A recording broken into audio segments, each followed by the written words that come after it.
Estamos de regreso en Hoy es Noticia junto a Isel Guerra, su editora internacional de CNN Chile, para revisar todas las noticias del exterior. ¿Cómo estás, Isel? Bienvenida. ¿Cómo estás, Mati? Muy buenas tardes. También a quienes nos acompañan a esta hora. Comenzamos a conexión global aquí en Hoy es Noticia con lo que han sido las declaraciones y la postura que ha dejado en claro el presidente de Estados Unidos contra su homólogo de Israel, Benjamín Netanyahu, elevando la presión con declaraciones bastante duras contra quien dirige Israel, particularmente por lo que ha sido la actuación precisamente de este país en medio del conflicto y tras el anuncio de este acuerdo a finales de la semana pasada y con los riesgos que eventualmente podría suponer un ataque de Israel contra Líbano y eso finalmente en definitiva hacer caer, por cierto, este acuerdo. Sin ir más lejos, en estas últimas horas ha expresado críticas por la actuación de Netanyahu. Hoy más temprano tuvo una reunión bilateral con el emir de Qatar en medio de la realización de la cumbre del G7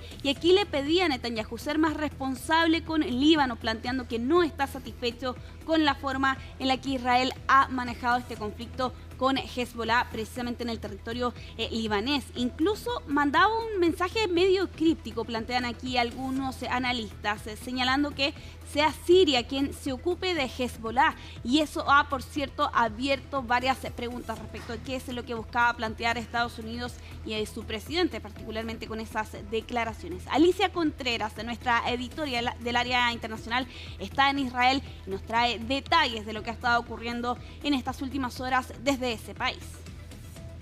Hola Mati, hola Isel, la saludo desde Tel Aviv. Llegamos esta jornada a Israel, fuimos invitados por la Embajada de Israel en nuestro país a realizar este viaje y lo hacemos en una semana entonces donde hay un anuncio importante, este acuerdo, este entendimiento entonces que formaliza Estados Unidos e Irán y sin duda ha sido la noticia que ha marcado estas horas en Israel, ha sido la pregunta que le hacemos a todos los israelíes. Hemos podido hablar con distintas personas acá en Tel Aviv, también estuvimos en un momento en Jerusalén e incluso llegamos a uno de los kibbutz y pudimos ver a la franja de Gaza de una distancia de 1,5 kilómetros. Hay que recordar que la prensa no puede acceder, la prensa extranjera no puede acceder a Gaza a raíz entonces del bloqueo que mantiene Israel.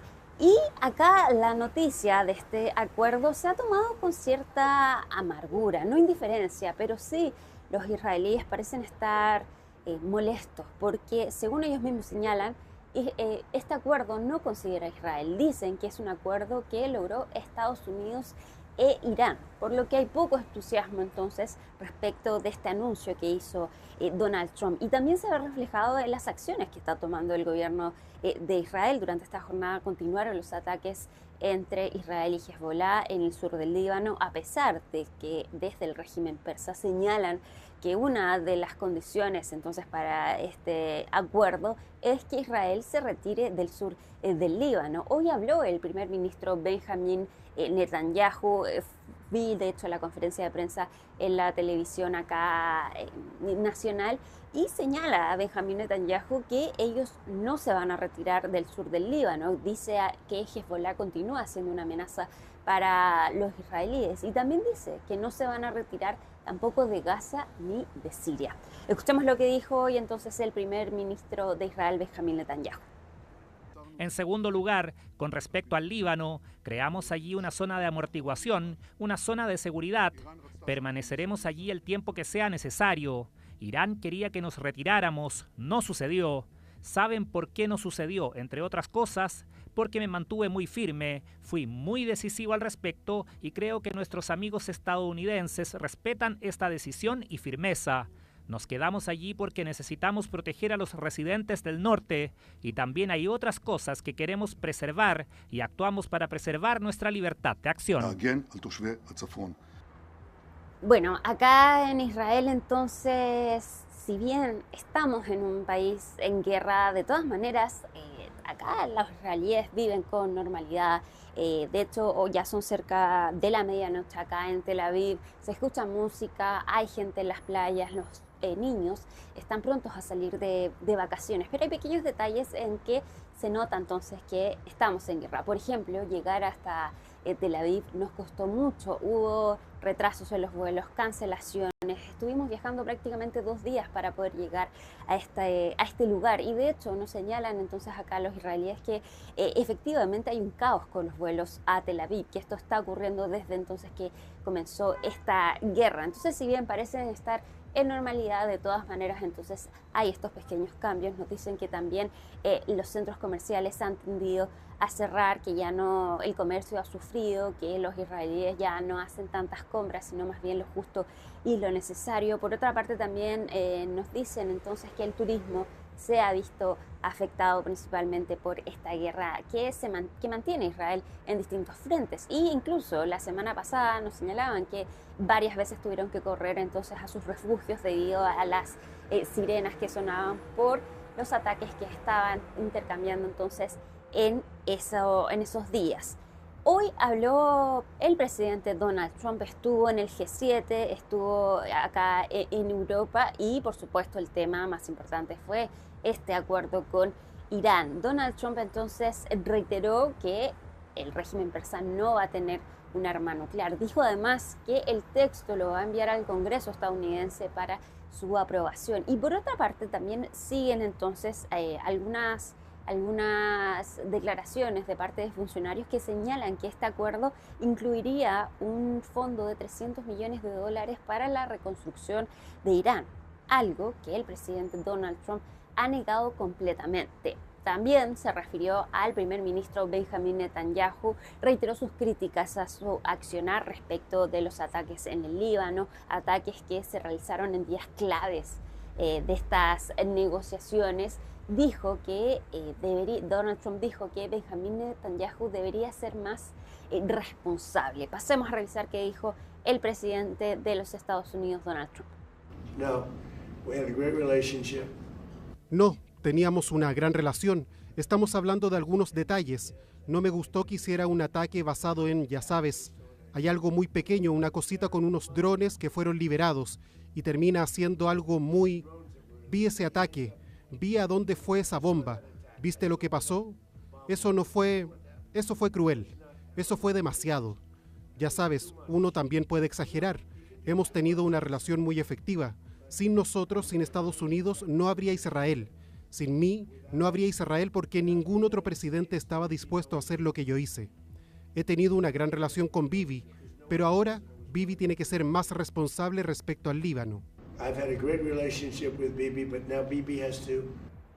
Bueno, nosotros vamos a continuar en Israel entonces reporteando esta noticia. Todavía no conocemos el texto de este acuerdo, deberíamos conocerlo ya en los próximos días. Es un tema que vamos a analizar en Conexión Global Prime mañana miércoles a cargo de Isel Guerra, pero claro, yo estaré ahí presente entonces con despachos desde acá de Tel Aviv. Que estén muy bien, buenas noches.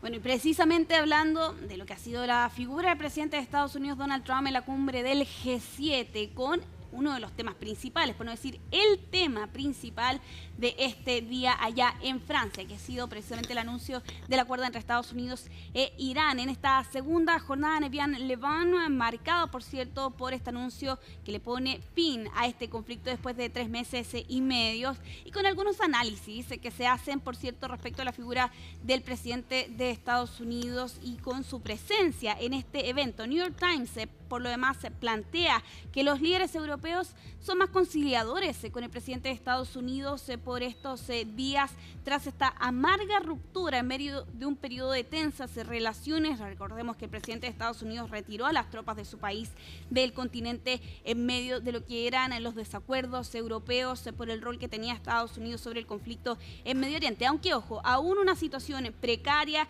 efectivamente se ha suavizado el tono. Aquí algunos analistas plantean que los líderes europeos entendieron que la mejor forma de lidiar con el presidente de Estados Unidos es cortejándolo. Y claro, una de las imágenes de esta jornada sin duda era el canciller alemán Merz regalándole a Donald Trump una camiseta de fútbol con el número 47, ¿no? Por precisamente el número de la presidencia del mandatario norteamericano, y además coincidiendo con que el fin de semana recién pasado fue su cumpleaños, y claro, con también lo que planteaba Merz, estamos en el mismo equipo, claro, teniendo en cuenta además que los europeos estaban en una encrucijada en medio de conflicto en Medio Oriente. Hablando de conflictos, también en el G7, la figura de Zelensky, que ha sido otro de los protagonistas de esta cumbre que se lleva a cabo en Francia durante esta semana, con el presidente ucraniano que busca más respaldos en esta cumbre. Llega con una posición diferente sin duda respecto a lo que vimos de Zelensky en febrero del 2025, cuando viajaba a Estados Unidos, se reunía con el presidente de Estados Unidos y donde Trump le decía a su cara, ¿no?, que no tenía las cartas suficientes para hacer frente a esta guerra. Bueno, ahora Zelensky llega con un mensaje de unidad, buscando elevar la presión contra Rusia, además también apoyar los medios de defensa antiaérea, solicitudes que le ha realizado, por cierto, a Estados Unidos y otras naciones europeas, y con un consenso que existe dentro de los líderes del G7, que efectivamente hay una crudeza de los daños que ha infligido Rusia a Ucrania durante estas 4 años más bien de guerra. Hoy, sin ir más lejos, Zelensky se reunía con Macron, también con el presidente de Estados Unidos.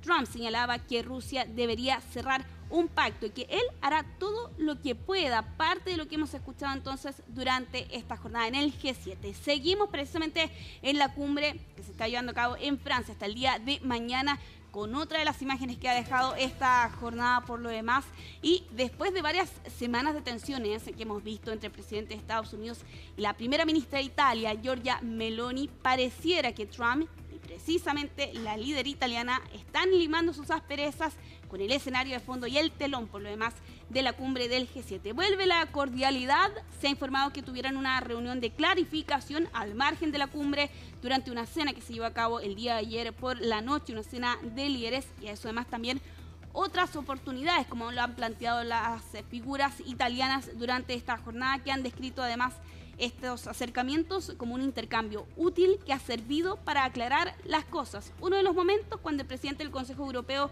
señalaba, volveremos a ser amigos, Giorgia Meloni señalaba, siempre hemos sido amigos, dejando atrás por lo demás lo que han sido la postura y las diferencias entre Estados Unidos e Italia, particularmente respecto del Medio Oriente, y también allí con la figura del Papa León XIV y este enfrentamiento que tuvo con el presidente de Estados Unidos hace algunas semanas atrás. Vamos a cambiar de tema aquí en Conexión Global en Hoy es Noticia, porque este fin de semana se llevará a cabo la segunda vuelta en Colombia, todos los preparativos que se están llevando a cabo en la nación sudamericana, en el despacho que nos entrega a esta hora Fernando Ramos.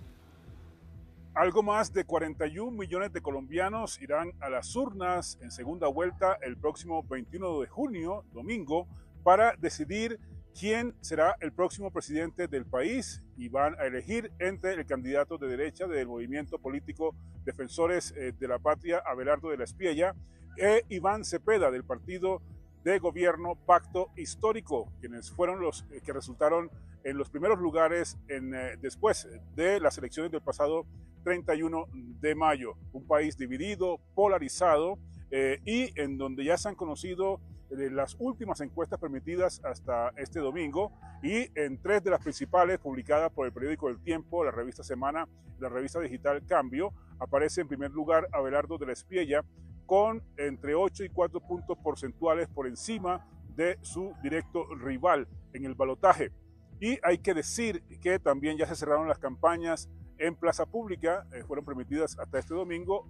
Durante esta semana los candidatos podrán tener reuniones privadas con sus seguidores, pero ya en recintos más pequeños.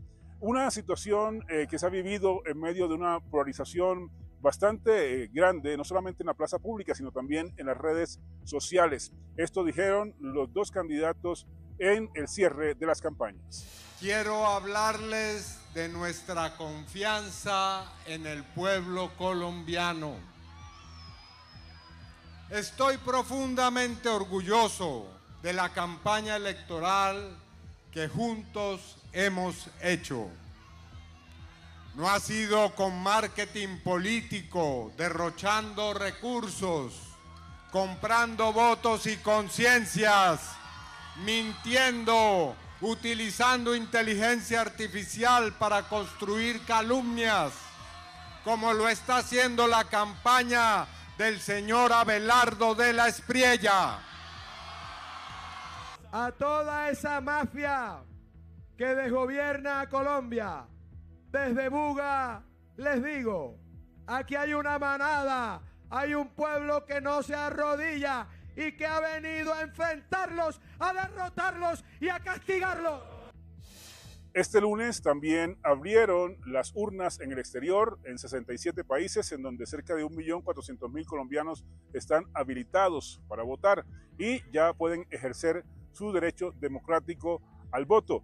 Y también esto será definitivo porque los candidatos están buscando llamar la atención, seducir al voto de centro, a los indecisos, a quienes votaron por otros candidatos en la primera vuelta, para poder consolidar un número importante que les permita ganar en el balotaje de este domingo. Las urnas abrirán a las 8 de la mañana, hora local, y cerrarán a las 4 de la tarde. La registraduría, que es el organismo encargado de realizar y garantizar las elecciones, ha dicho que tendremos resultados definitivos en este preconteo hacia las 6 de la tarde, hora local, es decir, 2 horas después del cierre de las urnas. Para CNN, Fernando Ramos, Bogotá. Bueno, Matilde, bastante rápido. El día domingo debería conocerse entonces quién va a ser el próximo presidente de Colombia, Iván Cepeda o Abelardo de la Espriella, quienes están enfrentándose a las elecciones en el país sudamericano.